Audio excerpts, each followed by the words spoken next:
Claqueta. Bueno, una vez más, señora, señor que nos están mirando, estamos en este espacio interdimensional, podríamos decir, llamado Conspiración Claqueta, con mi amigo el Conde, por supuesto que sí, desde ya que sí. Y hoy vamos a hablar, ¿de qué película vamos a hablar, Conde querido? Contanos un poquito. Vamos a hablar de una película, ¿qué tal, señor o señora que nos está viendo en su casa? De una película de 1984, ¿o me equivoco? 84, buen año, jugoso. 1984, Sí. un año literario, un Claro, año cinéfilo. Sí. Y la película se dio a llamar La historia sin fin.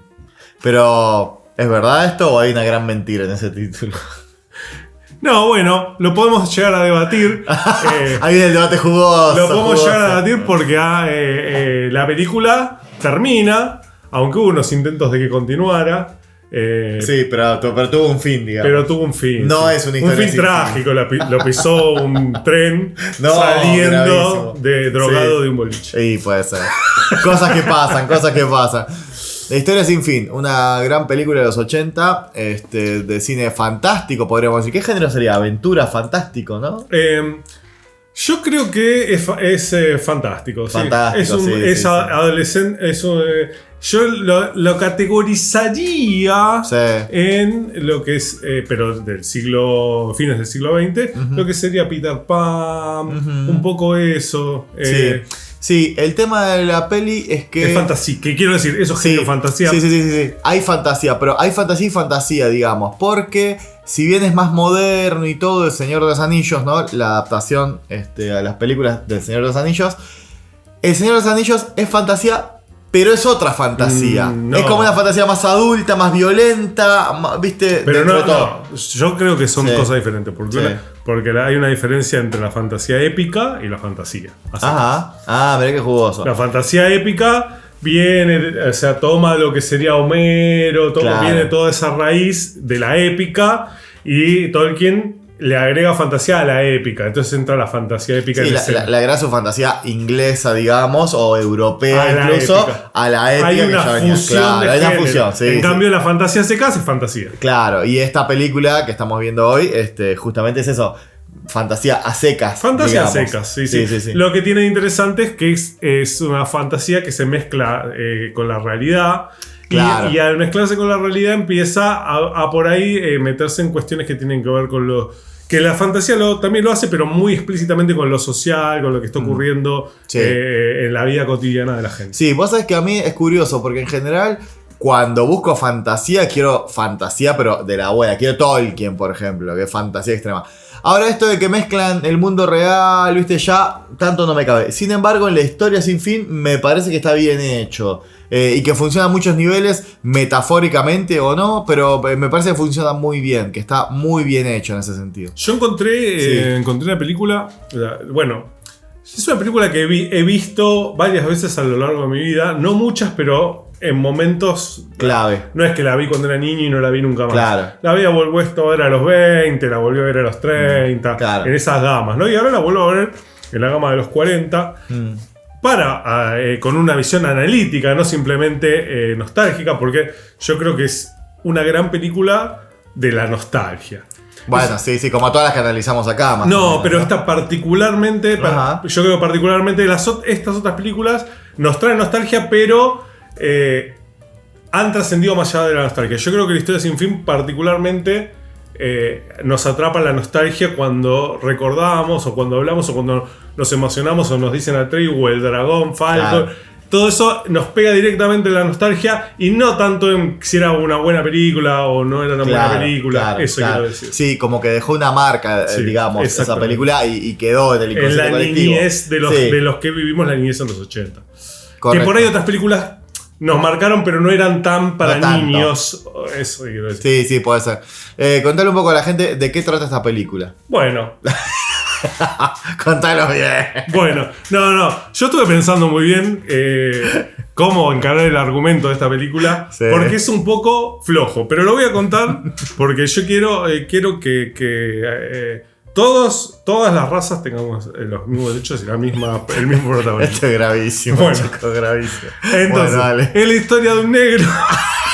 El listero negro que tiene como una cabeza de cono. No es un negro en realidad, es el único negro de fantasía. Sí. Porque no hay otro negro en fantasía ni en la producción ni en la Sí. película. Es el negro de la película que le pusieron como un cono que parece medio un extraterrestre, como una cresta. Sí, tipo punk. Y él es como el consejero, el asesor, como el que le da la voz de la emperatriz, que es quien gobierna fantasía, el corazón de fantasía, la ternura de fantasía, y tiene la terrible necesidad, terrible misión de juntarse con los representantes de fantasía y decir que la reina, la emperatriz, está enferma y que está ligada con la nada, que vamos a explicar más adelante qué es la nada, y se está como muriendo. Junto con fantasía. Sí, hay un reino llamado Fantasía, que bueno, que es la fantasía, ¿no? Y claro, y está desapareciendo ese reino, ¿no? Hay como una nada que avanza, que va consumiendo todo ese reino, y claro, todo va desapareciendo en la nada misma. Bueno, pero me gustaría terminar el argumento de la película. Entonces el negro comunica eso, está fallecido, todos están, pero hay una solución. Y hay una solución, es que hay un guerrero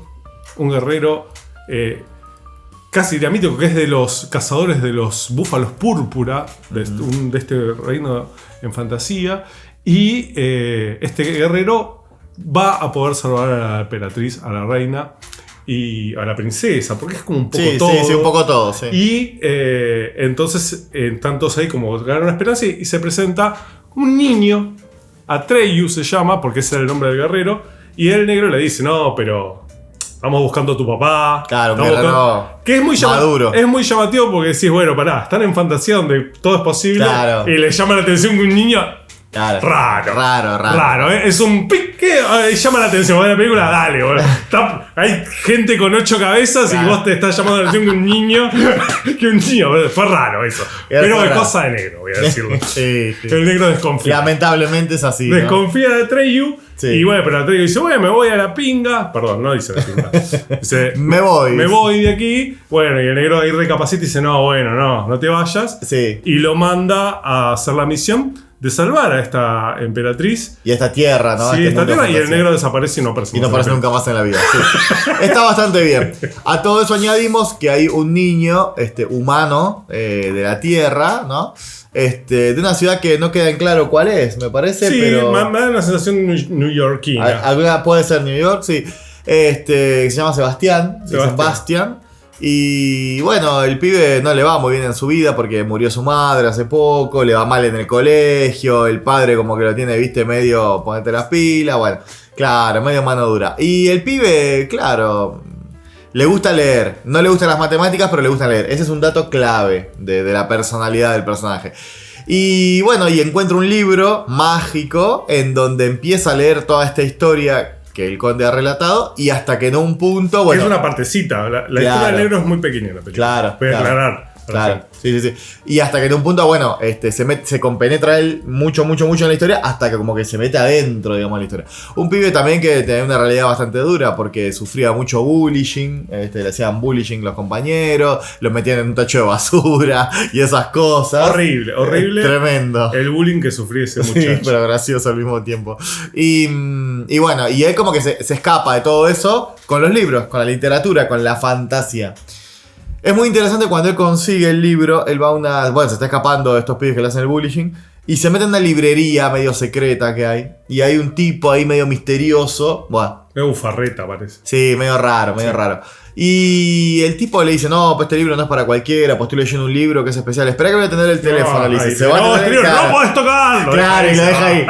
Pero el tipo sabía, porque cuando el pibe obviamente se roba el libro, el tipo como que mira y dice, bien, viste, logré mi objetivo, ponele. Bueno, ponele. Un libro muy lindo, tapa de cuero, con un medallón especial en el frente. Pues son 2 uroboros entremezclados. Sí, muy raro, pero muy bueno. Un medallón con doble 2 o uroboro. 3. 2. Son 2 uroboros. Sí. ¿Cómo se llama? Tiene un nombre eso. De 2 colores diferentes. Sí. Son uroboros. No, el uroboro sí, pero ese símbolo nuevo. Tenía un nombre. Tiene otro nombre, sí, no sé qué cosa de la reina. Bueno, y el pibe, bueno, se agarra el libro y se va al colegio. Cuando llega al colegio, prueba secreta de matemática, prueba sorpresa de matemática. Una miseria todo. Y el pibe dice, bueno, ya está, ya fue, ya estoy jugado. Se va al ático del colegio, se esconde, falta la clase y se pone a leer. Y se pone a leer. Y ahí va pasando toda la película, ¿no? En donde Atreyu va encontrándose con un montón de personajes variopintos, ¿no? Coloridos, podríamos decir. Situaciones dramáticas. Situaciones, claro. Y tiene que llegar hasta encontrar a la princesa y darle un nombre nuevo y todo lo demás. Esa película yo creo que es muy buena, sobre todo en la época en que salió. Es una película donde no han escatimado en gastos, fíjate vos. Han gastado porque pusieron mucho. Un dinerillo, o sea, tiene mucho efecto esa película. Sí, hablemos, si querés, hablemos del dinero. Hablemos del dinero y de los efectos. No tener dinero. No tengo dinero. Bueno, sí. La cuestión es la película de mayor gasto, caché, dinero de la historia alemana. Bueno, aclaremos esto, es una película alemana, basada en una novela alemana también. Sí, La historia interminable sería la traducción, ¿no? Es claro, es el impronunciable. En alemán. Bueno, es de un literato alemán muy prestigioso en su momento. En Alemania realmente fue un éxito. Un éxito, pero el libro, ¿no? Un éxito absoluto. Sí. Estamos hablando 1974. El muro todavía no se había caído.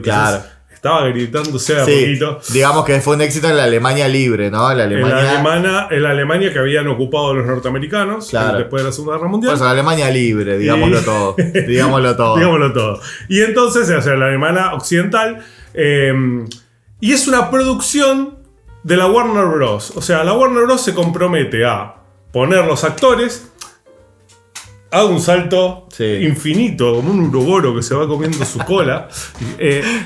La cuestión es así. Yo cuando empecé a ver la película, lo primero que me llamó la atención, pongo la película y digo, vamos a analizar esta película. Y empiezo a ver todos los nombres en alemán. Claro. Bueno, la película, yo ya sabía que la película era alemana. No, en realidad sabía que el director era alemán. Claro. Pero empiezo a ver todos los nombres en alemán. Todo esto, digo, bueno, claramente es una producción, es una película alemana. Porque está hecho por un director. No era que el director era alemán. Todo es alemán. Claro. Pero cuando empiezo a analizar los actores, me los empiezo a buscar para ver si había algún actor alemán. No, los actores son todos norteamericanos. Claro. Bueno, entonces, lo que pasa es que la Warner Bros. Puso a los actores, se comprometió a hacer la distribución. Y les dijo, hagan la peli ustedes. Hagan la peli ustedes. Claro. Le ponemos la plata, obvio. Claro, sí. Y lo convencieron, como era un bestseller, como tantos bestsellers que venimos analizando en Conspiración Claqueta, como Tiburón, como otros. El chabón no tenía muchas ganas de dar la película, de hacer los derechos. Digamos. Claro. Y entonces dijo, bueno, voy a participar. Como también hace muchos pasó con Stephen King. Voy a participar de esta producción. Y él aparece, está como parte de eso. No, pero en realidad no aparece. Spoiler alert, no termina apareciendo porque él considera una afrenta a su moral que su nombre esté en esa película. O sea, eso ya les va diciendo lo que él pensó de lo que hicieron con su obra. Lo que pasa también es que yo no leí el libro, quiero aclarar eso. ¿No leíste el libro? No, ese no lo leí. Qué feo. Sí, fea la actitud. Pero, por ejemplo, en el libro el personaje Atreyu era de piel verde. Tiene más sentido.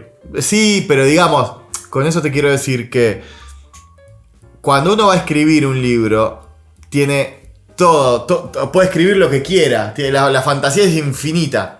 Ahora, cuando uno va a hacer una película, no. Porque vos decís, pará, cacho, ¿y este efecto cómo lo vamos a hacer? Y esto, o sea, que poner un montón de plata. Que no quede como un muñeco. Claro, digamos, escribir el libro es fácil. Llevarlo al cine no es tan fácil. Y necesitas un montón de guita. Entonces, a mí me da la impresión, la sensación de que el libro tenía como un montón de cosas súper imaginativas y en la película tuvieron que reducir bastante para que llegar con los plazos, con los términos y con la guita sobre todo, ¿no?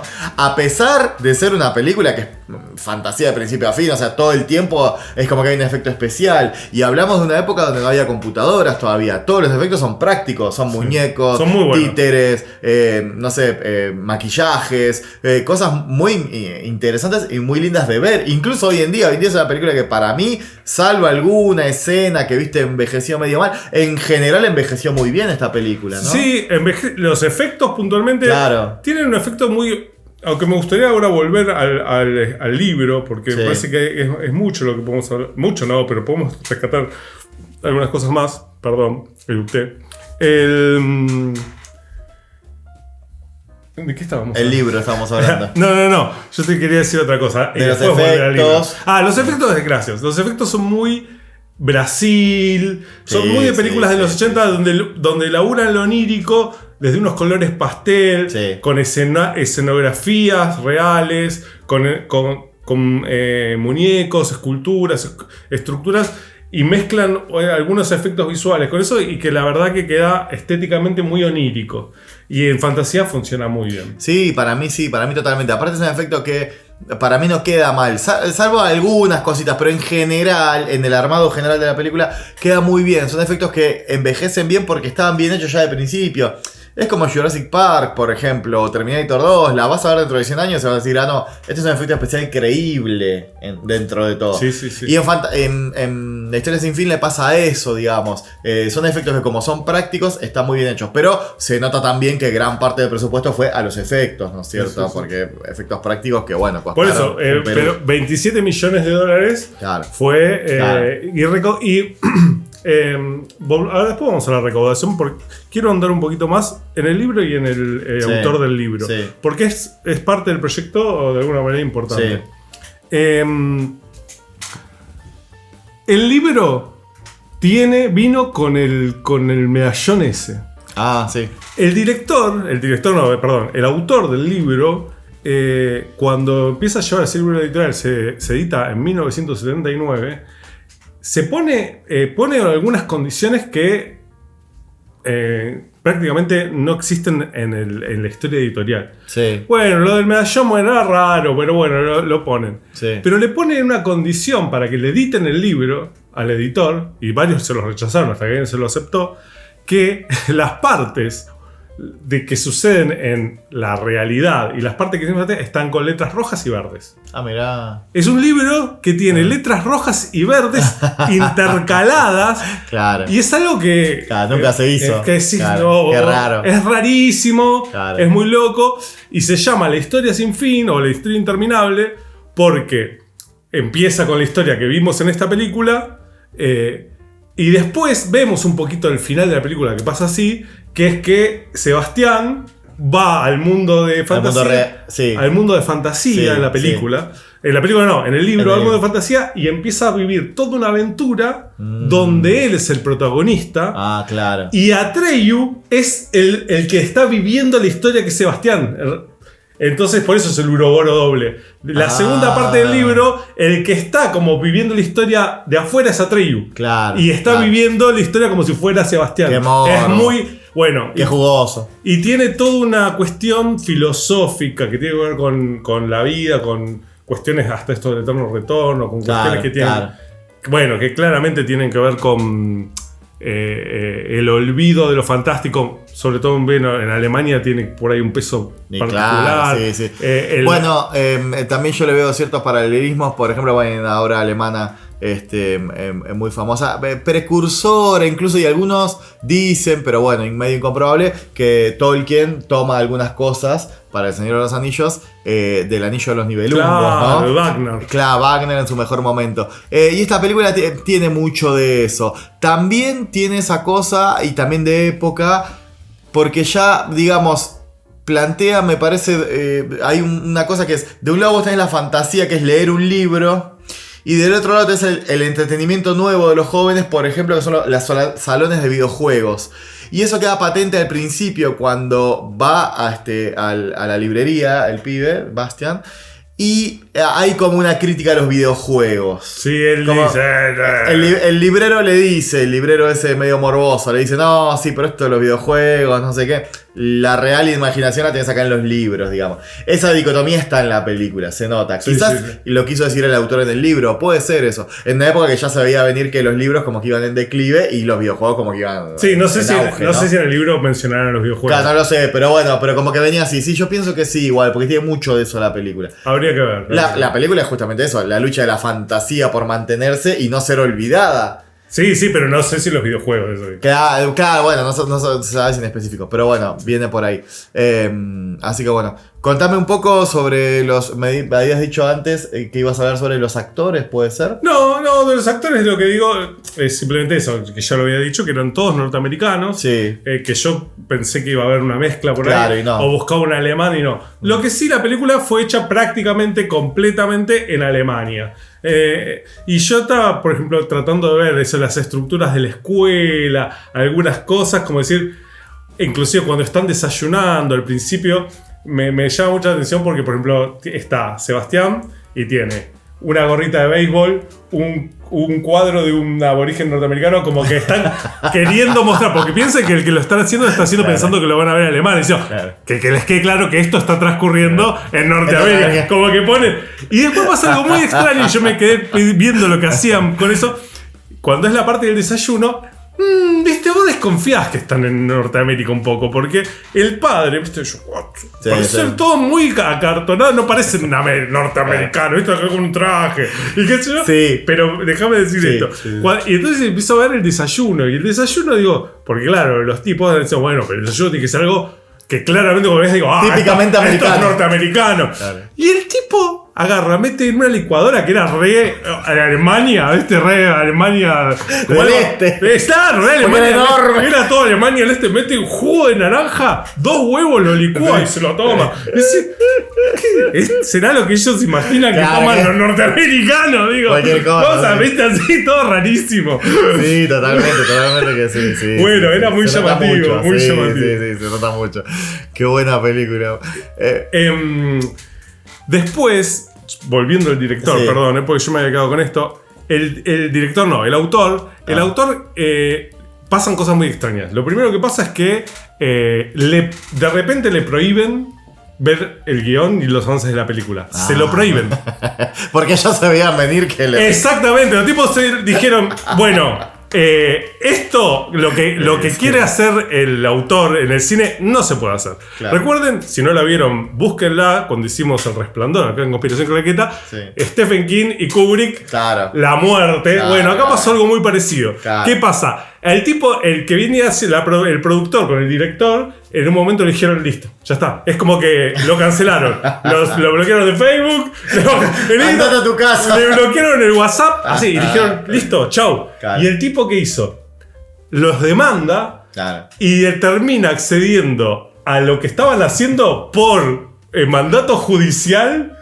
Una semana antes del estreno. No, que sí, no. Por una. O sea, el chabón llega a verla a lo que estaba pasando y ahí el chabón colapsa. Y dice, no. Colapsa, pero además era una personalidad muy importante de la cultura de Alemania. Claro. Le hacen notas, todo. El chabón colapsa y empieza a decir como que era aberrante y él decía que se sentía violado, Claro. que sentía que habían hecho una basura de su obra, Claro. que era una cursilería tras de otra, que era un cine comercial, Sí.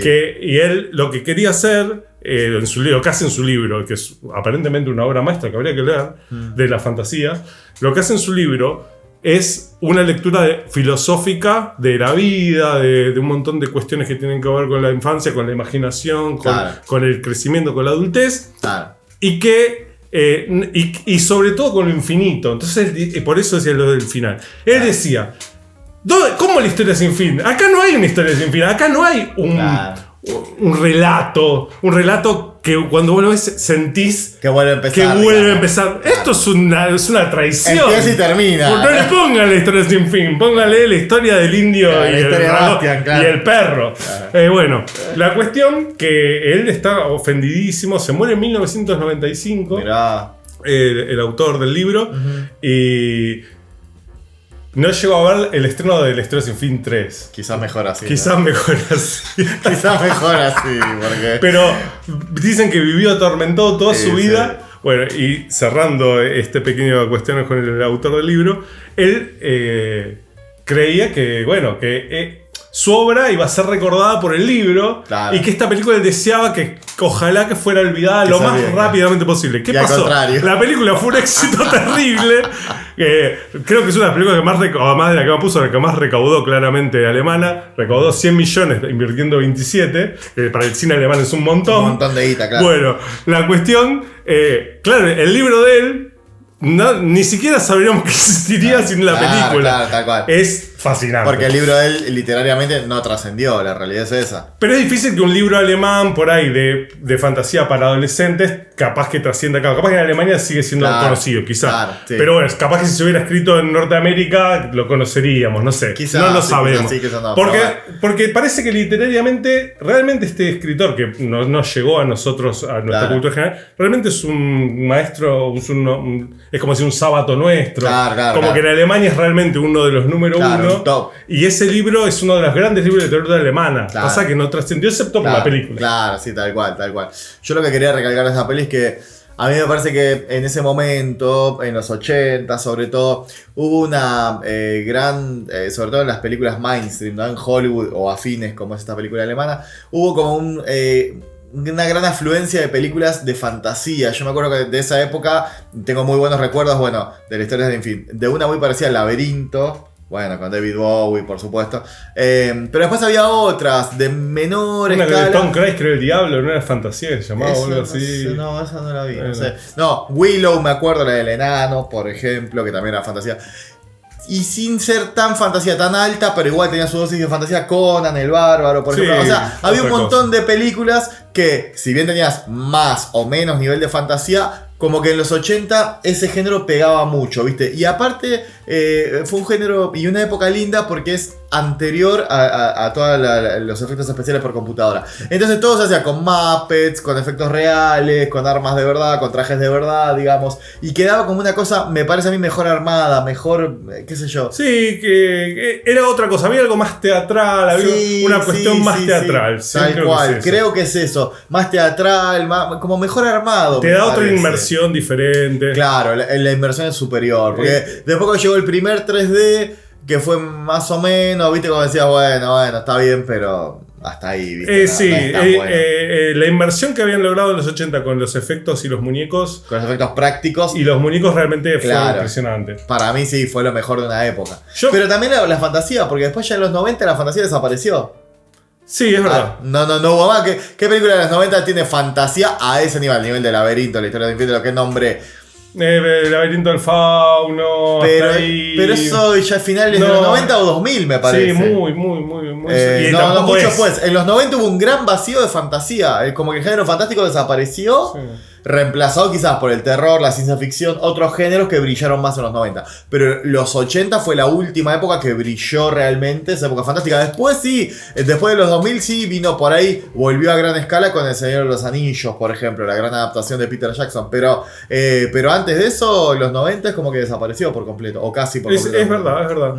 Te tiré buena data ahí. Muy buena. Señora, presta atención. Anote, Sí, a mí me gustaría decir estos últimos minutos nos quedan. Para ir redondeando. Decir, me gusta cuando miro hacia el horizonte de la nada misma. Sí. ¿Qué es? Yo, mientras miraba la película decía, bueno, ¿qué es lo que de esta película hizo que sea una película tan recordada? ¿Por qué es más allá de por qué nos pegó tanto en la nostalgia? ¿O qué nos produjo cuando éramos niños? Sí. ¿Qué me produjo? Pero digo, ¿qué nos...? Porque cuando íbamos diciéndole a algunos compañeros, a algunas compañeras que íbamos a ver Historia Sin Fin, a todo el mundo le moviliza. Historia Sin Fin. Que capaz que no la volvieron a ver nunca. Pero algo les pasa. Es esto. Sí. Es como que hay algo... Bueno. ¿Y a qué lo atribuís? Bueno, venga lo jugoso. Yo tengo dos cosas para decir al respecto. Una, creo que así como las películas de Disney tenían esos golpes bajos, yo creo que los golpes bajos que el que más recordado es la muerte del caballo de Atreyu. ¿Cómo se llama? No recuerdo el nombre del caballo. No, un caballo tenía hermoso, un caballo blanco que iba ahí con su caballo todo y en un momento se entierra en un pantano y se hunde. En el pantano de tristeza que hoy por hoy uno mira eso y claramente está haciendo alusión a la depresión. Claro. Pero bueno, cuando es niño no lo entendés. No llegás a ese nivel. Exactamente. Claro. Sí, y el caballo se hunde y se muere. Se muere de tristeza porque decide morir. Elige morir. Porque ya no tiene voluntad para vivir y está triste. Está deprimido hasta la muerte. Bueno, y después, esa es una escena como la que todos recuerdan. Pero yo cuando era niño recuerdo que hay otra escena que a mí me conmovió mucho más. Y cuando la vi de vuelta acá, me volvió a conmover. La del caballo no me conmovió. Me volvió a conmover cuando la volvió a ver y yo ya sabía. ¿Y qué escena era? Es la escena donde está el gigante come rocas. Y aparece Atreyu y le dice el gigante come rocas, estaban mis amiguitos, estas manos tan fuertes, ¿para qué sirvieron el duende con el... Sí. Como que el tipo, él decía, ¿y para qué sirven estas manos si no pude retener a mis amigos? Que la nada le había arrancado a los amigos. Claro. Esa escena, Es me acuerdo que a mí me había... esa impotencia, la impotencia de que si el monstruo ese de roca, que es la fuerza encarnada, Claro. no tuvo la fuerza, Estamos en digo, el horno. ¿qué voy a hacer yo Claro. siendo un niño? ¿Qué esperanza tengo frente a este mundo? Tal cual. Y tal cual. entonces, y rápidamente, porque se nos acaba el tiempo, sí quiero irme diciendo por lo menos esto. Hay algo más para mí que es cómo afecta la niñez. Yo creo que la película es una metáfora, consciente o inconscientemente, Sí. es una metáfora enorme de, y yo creo que conscientemente lo hace la película, una metáfora enorme del duelo de los niños cuando Abandona la niñez. digamos. abandonan la niñez. Sí, el paso de la niñez a la adolescencia quizás y el abandono de todo ese mundo de fantasía que uno tenía de chico, muy de chico, de un montón de cosas, no solo de los libros, de los autitos, de los muñecos, Todo. un montón de cosas que uno lo deja atrás y dice, bueno, y ahora tengo que llegar a la adolescencia. La a la preadolescencia. muerte del caballo, por ejemplo, también Claro. para mí es una metáfora de eso. Claro. Y esto es cuando empieza la película, que el padre esto le dice, bueno, deja de fantasear. Que Claro. yo prometí, Ponete las pilas con la matemática y dejá de fantasear. dejá de fantasear. Y él Claro. dice, yo prometí dejar de fantasear. Claro. Pero también con los niños esos que le hacen bullying, vos hablabas Claro. del bullying al principio, los niños que le hacen bullying representan el afuera, el mundo, Claro, el mundo exterior. que vos tenés que ir enfrentando a medida que vas creciendo, Sí, que ya sí, no sí. tenés a tu mamá, que acá está literal. Para más desamparo, le quitan a la madre al pibe, bueno, está solo. Por en eso, el mundo. pero digo, es una metáfora de ahora sos de papá, porque Claro. papá es el deber y El mamá trabajo. es Claro. el amor. Claro, Entonces claro. ahora ya es el Bravo. pasaje. Qué bueno que estés en este programa, qué bueno que traigas estas cosas a colación, porque realmente aprovechémoslo al Conde, valorémoslo al Conde, porque realmente tiene unas ideas que nos está tirando que están jugosísimas. Bueno, Sí, por favor, continúa. Y ya y terminando con Ya esto. estamos, sí. Y terminando con esto, analícenlo en su casa, pero yo tengo algo para darle a mi querido amigo Crack. No, ¿por qué? No lo merezco. ¿Qué es esto? A ver, ¿qué está pasando acá? ¿Se ve, señor director? Un ¡No! El auténtico libro de la historia sin fin. A ver, señor director, si ahí está, ahí me lo toma. Ahora sí, voy a leer la auténtica historia sin fin y voy a ver. Mirá, Mirá, y con está sus colores. con las dos letras. A ver si me toma, señor director, ahí. Más o menos, bueno. No, buenísimo. Qué Bueno, grande, en este Conde. acto Gracias emotivo- por tanto. Más de lo que merezco. Esto es mucho más de lo que Y merezco. Falcon es un dragón chino, pero le pusieron pinta de perro los productores. Para accidentalizarlo, Para ¿no? accidentalizarlo y que empaticen mejor los niños. Buenísimo. Para finalizar, ahora sí finalizamos. Conde querido, ¿qué puntuación le das a esta película? Del 1 al 10 Churchills. Mira, pensé ponerle un 6 Churchills. Después, el final me emocionó, le pensé poner un 7, así que ahora ya estoy un poco menos emocionado. Un 6,5 para Historia. 6,5. Seis y Bueno, medio. está bien. No me parece mal. Yo le voy a dar un 8. Un Muy 8, bien. que es una buena puntuación. Esto fue todo por hoy. Esto fue La Claqueta, que sí tiene un fin. O y este no. es el fin. O no. Nos vemos en la próxima. Che, no hablamos de la música, que es excelente. Sí, la verdad. Una de las mejores canciones, para mí los 80 representa totalmente esa canción. De la canción de Historia sin fin, y que me está encanta. Giovanni Giorgio que hace la música. Giorgio Moroder, otro que tiene que volver, Moroder. Bueno, la música es excelente, esa película es una cosa impresionante. A mí hoy la escucho y digo, no, qué bueno. ¿Cómo el te tema ese, ¿no? emocionaba? Me hace acordar de Indiana Jones un poco. Sí. Cuando Es- empezaba pa para Sí, pa. sí, sí. Bueno, ya viene la aventura, ya viene la emoción, decía, ¿viste? Sí, totalmente que sí. Así que la música también jugosísima. Jugosísimo. Ahora sí. Chao.